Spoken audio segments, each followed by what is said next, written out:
बहुत सारे बच्चे बोलते हैं कि हमारा सर ये जो राइटिंग है ना बहुत ज्यादा खराब है, तो क्या हमारा नंबर कट जाएगा? कि पहले ही आप लोग क्वेश्चन का अनुमान लगा लें कि कौन सा क्वेश्चन छोटा है, कौन सा क्वेश्चन बड़ा है। शुरुआत से ही प्यारे बच्चों अपना स्पीड मेंटेन रखें। ऐसा नहीं कि शुरुआत वाले क्वेश्चन पर एकदम ज्यादा समय दे दिए, बढ़िया से एकदम राइटिंग बिठा के लिखे और बाद वाला पर हमें समय ही नहीं बच रहा है, पूरा एकदम रगड़ रहे हैं, तो वैसे में आपका नंबर तो कटेगा ही कटेगा ना, है ना। आंसर जब बच्चे परीक्षा देना स्टार्ट करते हैं तब तो भाई बड़ा एकदम राइटिंग बिठा करके लिखते हैं, एकदम धीरे धीरे लिखते हैं और पता चलता है कि अंतिम जाते जाते समय ही नहीं बचा तो बच्चे एकदम रगड़ना शुरू कर देते हैं। जितना जो कॉपी जांच करने वाले होते हैं ना वो सुबह से लेकर के शाम तक कॉपी जांच करते हैं, तो जब वो कॉपी जांच करते हैं तो जांच करते करते करते करते उनका मन उब जाता है ना। वैसे जानते हैं आंसर सही लिखे हैं लेकिन बस रगड़ करके आ गए हैं, तो कॉपी जांच करने वाले को भी पता नहीं चलेगा कि आप क्या रगड़े हैं कि क्या लिखे हैं, वैसे में आपका नंबर। सबसे पहला चीज कि बहुत सारे बच्चे बोलते हैं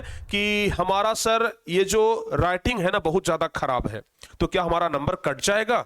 बहुत सारे बच्चे बोलते हैं कि राइटिंग हमारा खराब है तो क्या नंबर कट जाएगा? तो याद रखिएगा, अगर राइटिंग आपका पठनीय है, पठनीय मतलब समझ रहे हैं, पठनीय मतलब समझ रहे हैं यानी पढ़ने लायक, अगर राइटिंग आपका पढ़ने लायक है तो आपका नंबर नहीं कटेगा। समझ रहे हैं ना। अगर राइटिंग आपका पढ़ने लायक है, जैसे मान लिया जाए कि कोई इस प्रकार से लिख रहा है राम आम खाता है, ठीक है ना, राम आम खाता है। देखिए राइटिंग तो खराब नहीं है लेकिन पढ़ने लायक है, तो अगर आप वैसा लिखते हैं जो कि एक व्यक्ति पढ़ सकता है, ऐसा नहीं कि अगर हम लिखे हैं तो सिर्फ हम ही पढ़ सकते हैं, हमारे अलावा दुनिया का कोई आदमी आ जाए वो पढ़ नहीं पाएगा, तो फिर वैसे में आपका नंबर कट जाएगा। समझ गए ना। लेकिन अगर आपका राइटिंग खराब है लेकिन अगर पठनीय है यानी कि हमारे अलावा और कोई दूसरा भी स्पष्ट पढ़ सकता है तो फिर आपका नंबर नहीं कटेगा। बस आप जवाब सही लिख करके आइए, आंसर सही लिख करके आइए, बस वो पढ़ाई हो जाना चाहिए, मतलब जो आप लिखे हैं ना वो कॉपी जांच करने वाला बस पढ़ ले, आपको नंबर नहीं कटेगा, आपका नंबर पूरा पूरा मिल जाएगा। क्लियर है। बहुत सारे बच्चों का यह शिकायत होता है कि सर शुरुआत में तो बढ़िया लिखते हैं लेकिन अंतिम में जाते जाते खराब कर देते हैं। यानी कि जब बच्चे परीक्षा देना स्टार्ट करते हैं ना, जब बच्चे परीक्षा देना स्टार्ट करते हैं तब तो भाई बड़ा एकदम राइटिंग बिठा करके लिखते हैं, एकदम धीरे धीरे लिखते हैं और पता चलता है कि अंतिम जाते जाते समय ही नहीं बचा तो बच्चे एकदम रगड़ना शुरू कर देते हैं, जितना स्पीड में हो सके सर कॉपी छीन लेंगे, तो एकदम स्पीड में लिखना शुरू कर देते हैं और इस चक्कर में उनका राइटिंग खराब हो जाता है।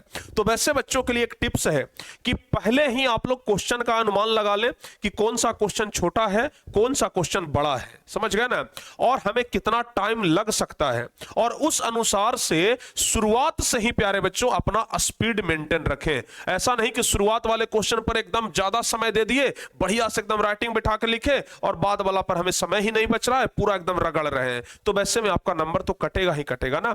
आंसर जानते हैं, आंसर सही लिखे हैं लेकिन बस रगड़ करके आ गए हैं, तो कॉपी जांच करने वाले को भी पता नहीं चलेगा कि आप क्या रगड़े हैं कि क्या लिखे हैं, वैसे में आपका नंबर कट जाएगा।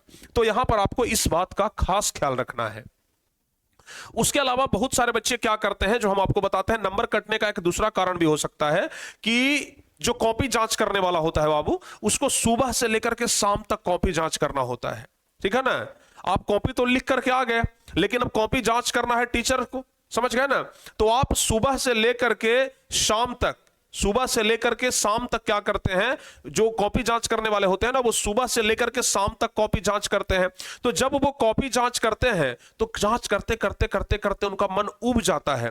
वैसे में बहुत सारे बच्चे क्या करते हैं ना, सीक्वेंस में नहीं लिख पाते हैं। जैसे मान लिया जाए कि पहला क्वेश्चन हमें नहीं आता है तो हम भाई डायरेक्ट दूसरा लिखेंगे, दूसरा के बाद तीसरा अगर नहीं आता है तो हम चौथा लिखेंगे, पांचवा लिखेंगे, इस प्रकार से लिखेंगे। लेकिन बहुत सारे बच्चे क्या गलती कर देते हैं कि सीक्वेंस में ना लिख करके उल्टा पुल्टा लिखते हैं। जैसे उनको अगर छठा नंबर क्वेश्चन सबसे हल्का लग रहा है तो छठा नंबर सबसे पहले लिख दिए, बाद में पता चला कि उनको पहला नंबर क्वेश्चन भी आता था तो छठा के बाद फिर पहला नंबर लिख दिए, फिर पता चला कि नहीं भाई तीसरा नंबर भी जानते हैं तो तीसरा लिख दिए, और बाद में फिर पता चला कि नहीं 14वां नंबर एक बैग लिख दिए हैं। समझ गए ना। तो इस प्रकार से अगर आप सीक्वेंस में नहीं लिखते हैं तो अच्छा ये बताइए, एक कॉपी जांच करने वाले को ज्यादा सहूलियत इसमें होगा या ज्यादा सहूलियत इसमें होगा? कहेंगे कि सर ज्यादा सहूलियत तो इसमें होगा कि ये सीक्वेंस में लिखा हुआ है, पहले दूसरा फिर चौथा फिर पांचवा, और एक स्टूडेंट लिखा है जो पहले छठा लिख दिया फिर पहला फिर तीसरा फिर चौथा, इस प्रकार से अगर करेंगे ना तो कॉपी जांच करने वाला सुबह से लेकर के शाम तक कॉपी जांच करता है। और कोई भी आदमी किसी भी काम को करते करते ऊब जाता है, और अगर वो ऊब जाता है ना तो वो जैसे तैसे काम करना शुरू कर देता है। आपका नंबर भी वो जैसे तैसे दे देगा। अगर जवाब सही भी रहेगा ना तो वो आपका नंबर काट लेगा। समझ गए? वैसे में आपका क्या करेगा, नंबर काट लेगा। तो इसलिए आपको क्या करना है कि सीक्वेंस में लिखने का प्रयास करना है। क्या करना है? सीक्वेंस में लिखने का प्रयास करना है। समझ गया ना? क्या करना है? सीक्वेंस में लिखने का प्रयास करना है, ध्यान रखिएगा। तो आपका नंबर क्या होगा बाबू, नहीं कटेगा। और नहीं तो अगर सीक्वेंस में नहीं लिखिएगा तो नंबर आपका क्या होगा, बहुत आसानी से कट जाएगा। ठीक है ना?